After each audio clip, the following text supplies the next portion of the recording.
你有关系，那是。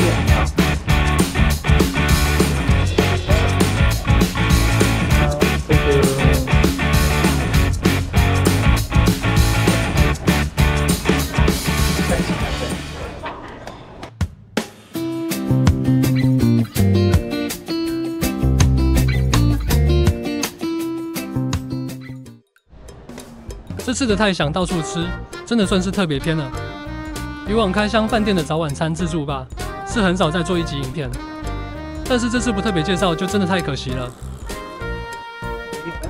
那这次入住的是巴黎福朋喜来登酒店，由于是星期日入住，所以算是假日用餐等级。这边平日无晚餐是1080元加1成，那假日、国定假日及连续假期则是1380元加1成，在现金自助吧中算中等价位。这边就直接进入介绍菜色的环节了。有别于其他间的自助吧餐厅，这里分区较为分散一些。热炒类与饮料的部分分为好几区摆放，要逛得比较仔细，才能吃遍全部的菜色跟饮品。这间的 Mash Kitchen 也是供应自助吧菜色的餐厅。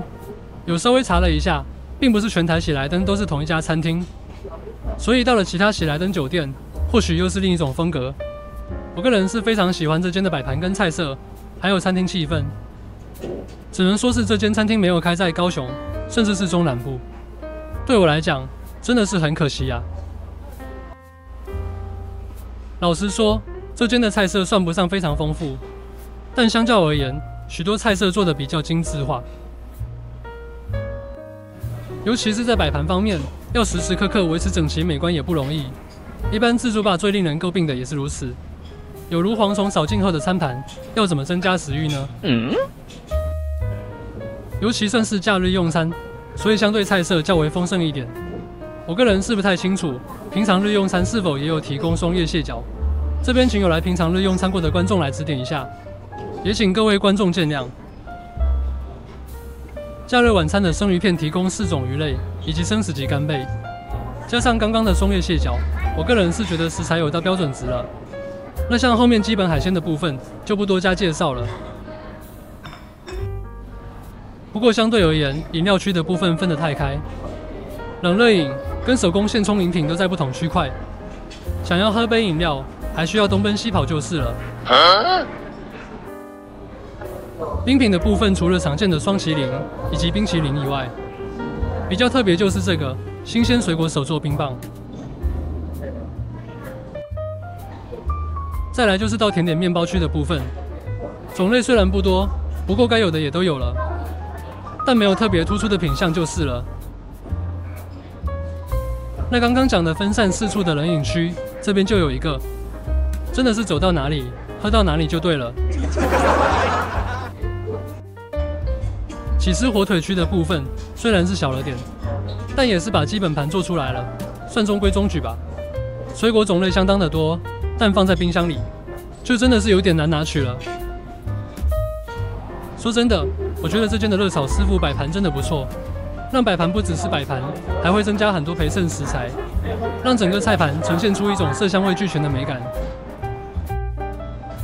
再来就是酒类跟手调饮品区。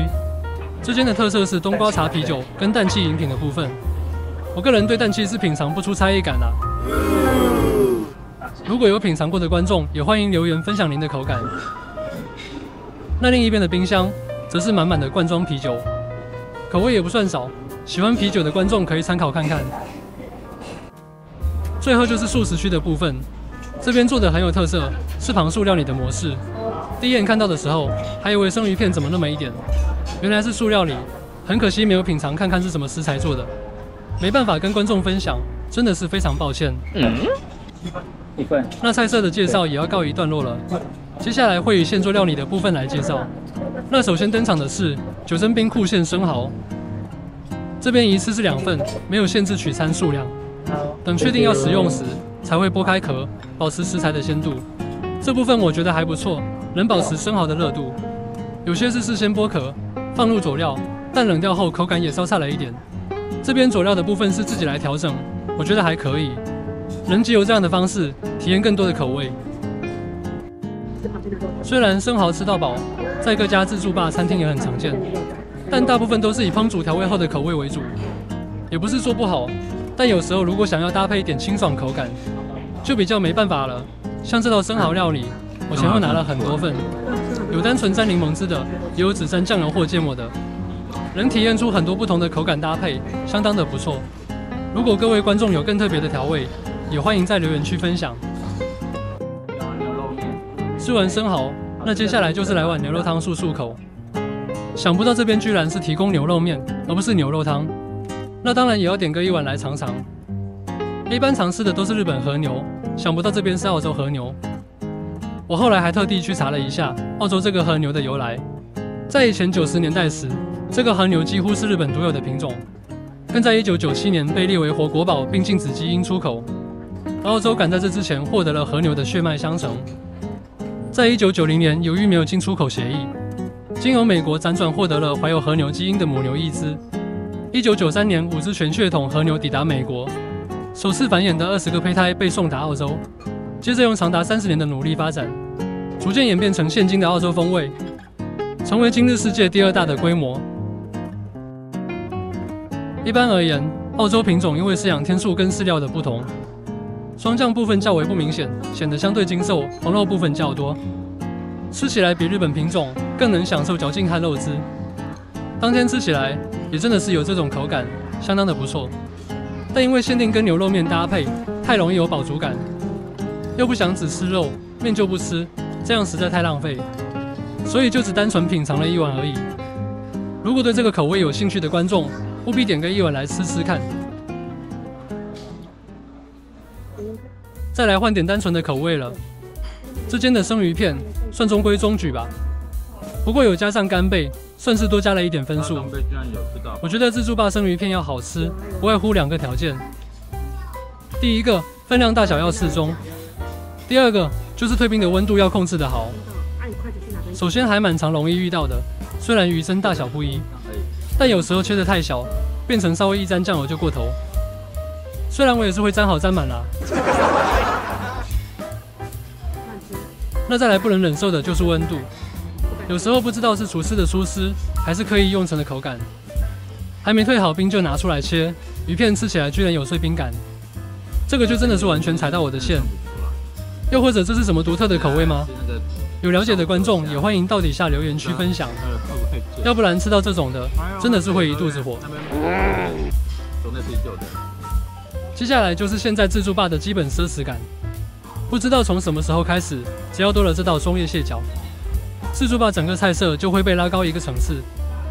再上去就是要提供龙虾等级的餐点，甚至有些餐厅也只会在假日或晚餐时段才有供应。我个人是觉得卖相是很好，但吃起来不满足就是了。这间有提供剪刀来剪蟹脚，是方便很多。像这种壳不会太硬，用剪刀也是很轻松剪开。只要上下一段各剪开，其实用吸的也能吃到蟹脚。那由于要给老婆跟小朋友吃，所以又特地抽出来。这应该是比剥虾好男人又更上一层楼了吧？那这种松叶蟹脚对我来讲吃起来有点费工，而且蟹脚肉也不是挺多的，所以在拿取自助吧菜色时，通常不会是第一优先考量的餐点，通常是第2轮，甚至是第3轮才会拿来吃，算是有加分效果，但是不多。那当然用来摆拍当美食记录的效果就真的非常好了。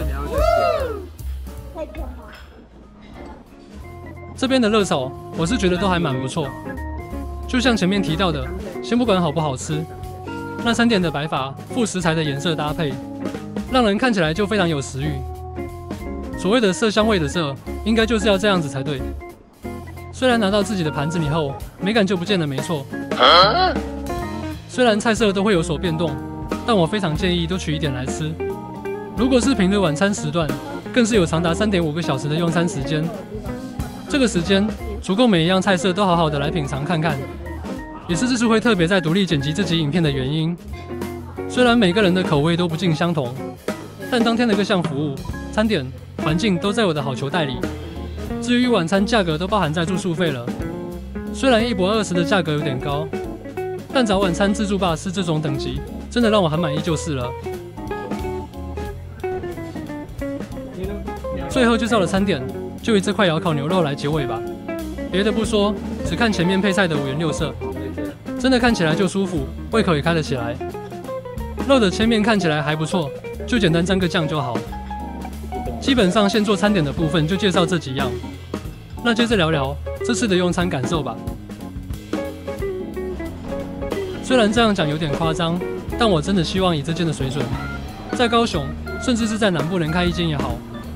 虽然假日时段的晚餐价格较高，但平常日的晚餐价格跟海港与享食天堂也相差无几了。相较于续集跟之后的岛屿自助吧，价格相对平价，所以在高雄应该也是有相对的竞争力。那我个人是比较喜欢这间的环境跟座位安排，由于场地比较大，座位之间显得比较开阔，用餐环境也相对典雅。但不知道是地点较为偏远，当天用餐是没有客满，所以在取餐、午餐部分没有遇到空盘的情况，所以这部分体验是还不错。餐点的部分很可惜没有遇到之前龙虾吃到饱的活动，但这次的现做餐点也刚好是我喜欢吃的口味。虽然有些地方不太方便，像冰箱的水果跟沙拉不好拿取，那整体而言还是相当值得推荐的自助吧餐厅，也给各位观众参考看看。那影片到这边也要告一段落了。如果喜欢我的影片，请支持按赞、订阅跟分享。期待下个影片与您再相见。